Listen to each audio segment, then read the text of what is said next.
Sebelumnya, Assalamualaikum warahmatullahi wabarakatuh. Nama saya Fadleni. Di sini saya akan membahas tentang morfologi. Kita mulai dari pengertiannya.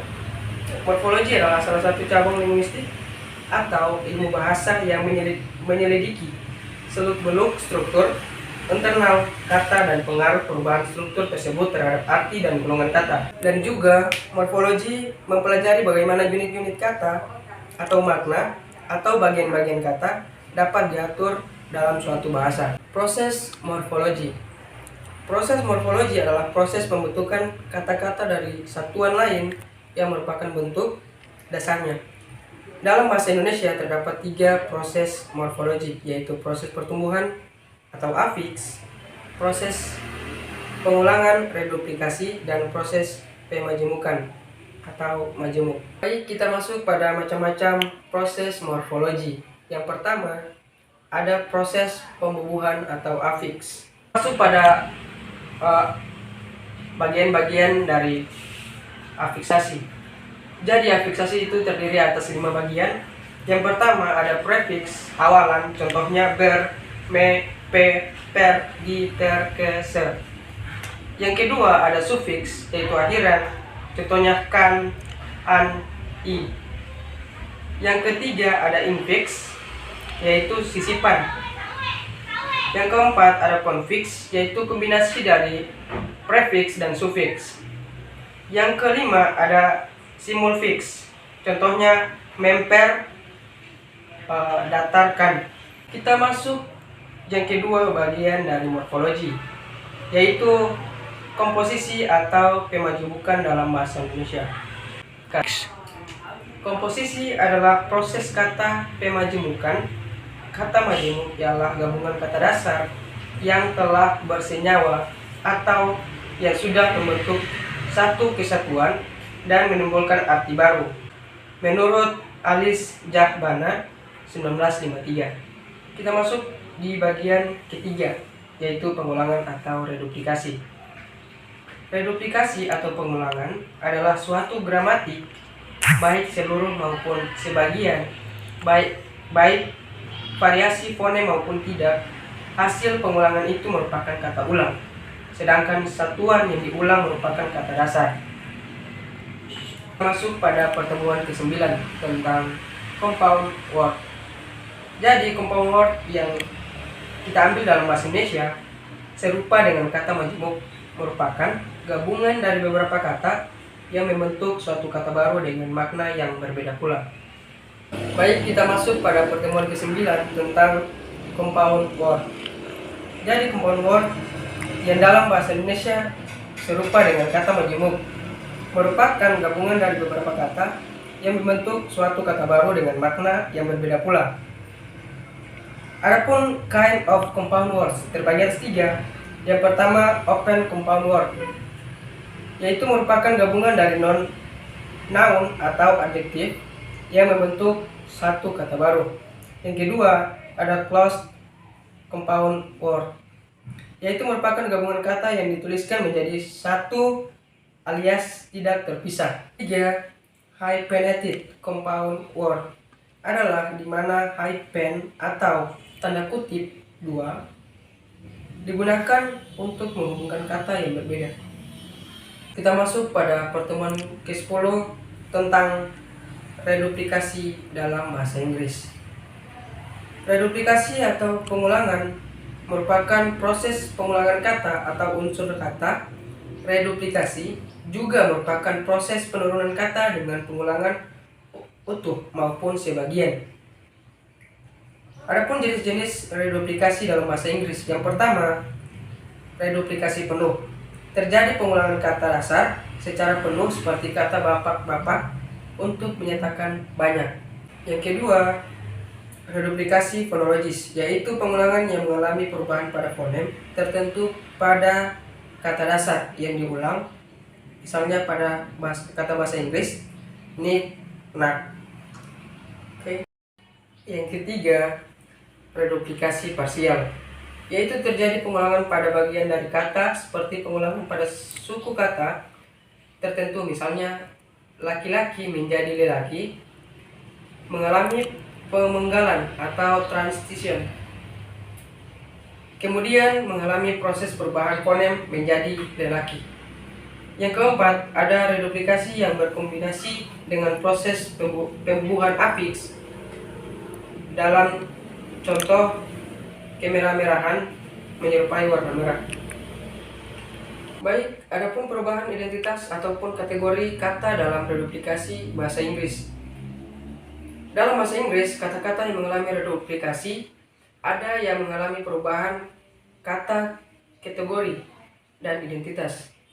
Dan ada yang hanya mengalami perubahan identitas saja.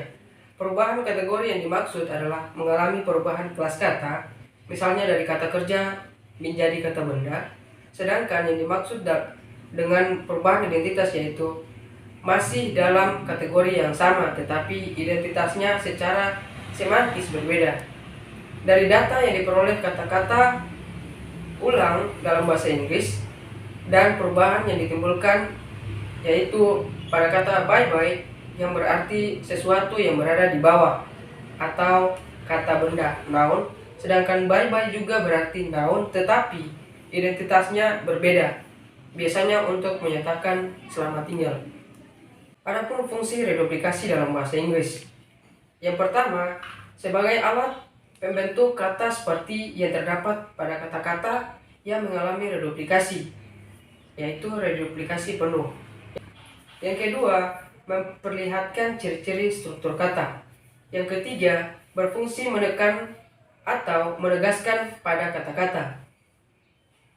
Baik, kita masuk ke pertemuan ke-11, yaitu ada root, stem, and base. Root yaitu akar, stem adalah pangkal, dan base adalah bentuk dasar.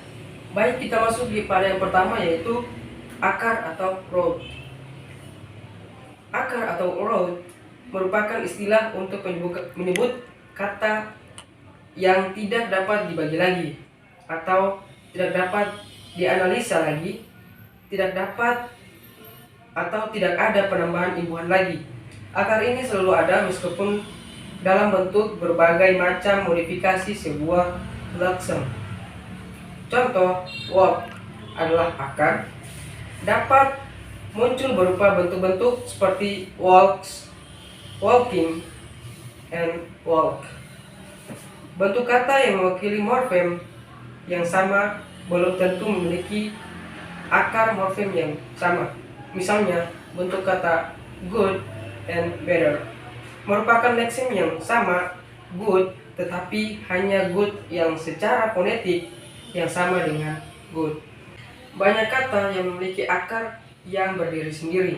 Akar yang bisa berdiri sendiri disebut morfem bebas atau free morphem. Contoh morfem bebas yaitu man, book. Yang kedua ada pangkal atau stem. Pangkal atau stem adalah bagian dari kata sebelum diberi tambahan afiks infleksional. Contohnya, pangkal kata benda jamak, yaitu cat, ditambahkan akhiran s, dan worker, akhiran s. Dalam bentuk kata cats, sufiks infleksional ditambahkan kepada pangkal stem atau cat yang juga merupakan akar atau root. Pada bentuk kata workers, sufiks infleksional penanda jamak ditambahkan kepada worker. Worker adalah stem atau pangkal, sedangkan work adalah root atau akar. Baik, yang ketiga yaitu bentuk dasar atau base. Base atau bentuk dasar adalah bentuk yang menjadi dasar dalam proses morfologi, di mana afiks dapat ditambahkan baik afiks infleksional maupun derivasional. Kita masuk pada pertemuan ke-12, produktivitas. Kita masuk yang pertama yaitu pengertian produktivitas. Produktivitas merupakan proses pembentukan leksem yang dapat digunakan oleh native speaker untuk membentuk leksem yang baru, sedangkan proses pembentukan leksem yang tidak dapat digunakan lagi oleh native speaker disebut bukan produktivitas. Pada umumnya sebelum kita telah membahas mengenai beberapa proses dari infleksi dan derivasi. Contohnya bentuk nomina, abstrak, dan adjektiva. seperti akhiran ness, happiness, richness, greatness. Lebih luas digunakan daripada bentuk akhiran dari ET, yaitu sensitivity. Akhiran ness merupakan bentuk umum karena dapat diperluas ke dalam kata-kata yang lain. Akhiran ness jika disisipkan ke dalam adjektiva, maka akan menghasilkan nomina abstrak yang mana bisa digunakan atau tidak perlu dicantumkan sebagai lexical item karena sudah dapat diprediksi. Contohnya pada kata happy yang menjadi happiness. Jadi proses derivasi secara semantik jika kontribusi yang membuat arti dari leksem yang dibentuk oleh keserasian dan konsisten. Contohnya seperti membentuk adverb li. Jadi li tidak hanya bentuk formal yang beraturan seperti ness, tapi juga secara digital. Meskipun semantik dan aturan formal dapat berbeda, selanjutnya sufiks seperti akhiran iv dan al atau r dan juga nomina selektivitas, lokalitas, pemihakan dan polaritas semua ada. Tepat. Keteraturan semantik adalah norma atau aturan di mana perbedaan proses secara formal, seperti tidak ada bentuk past tense dari kata kerja yang memiliki makna dan fungsi atau kegunaan. Namun, apakah hal tersebut beraturan secara formal atau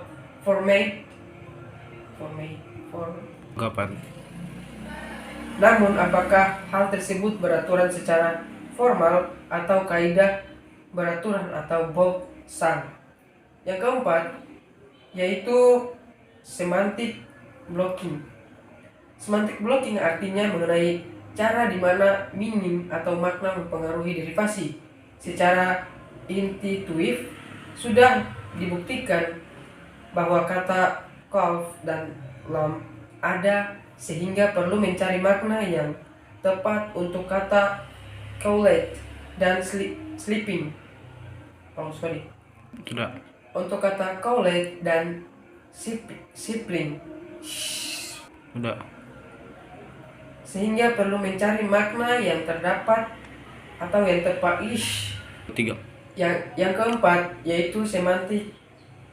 Kita masuk pada pertemuan ke-13 yaitu word formation in English.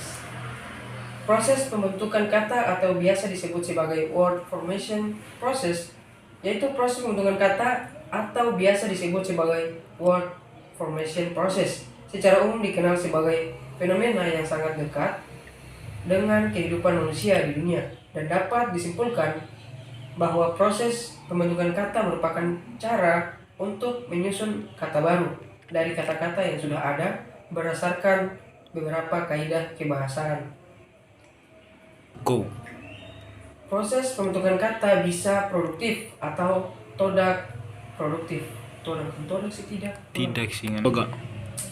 Proses pembentukan kata bisa produktif atau tidak.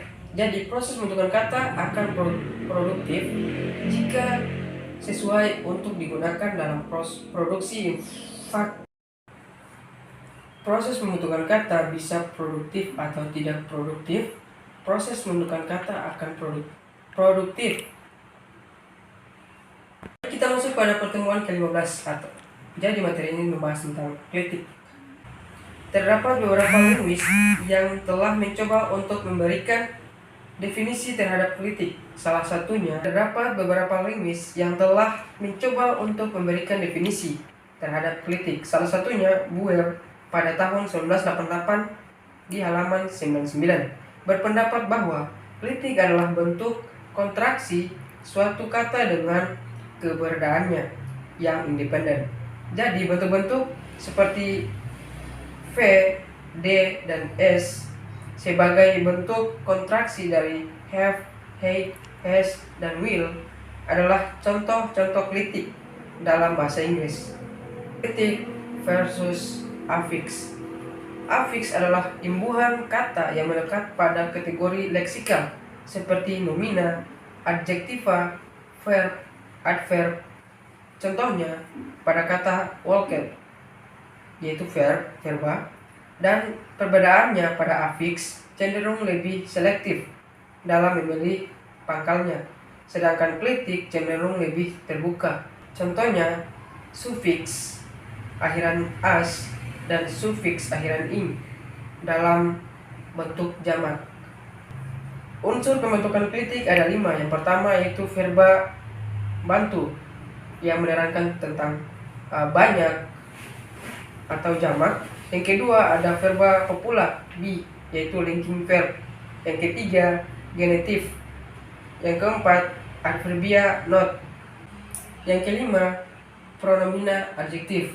Baik, itu saja yang dapat saya sampaikan. Lebih dan kurangnya saya mohon maaf. Wabillahi taufiq wal hidayah. Wassalamualaikum warahmatullahi wabarakatuh.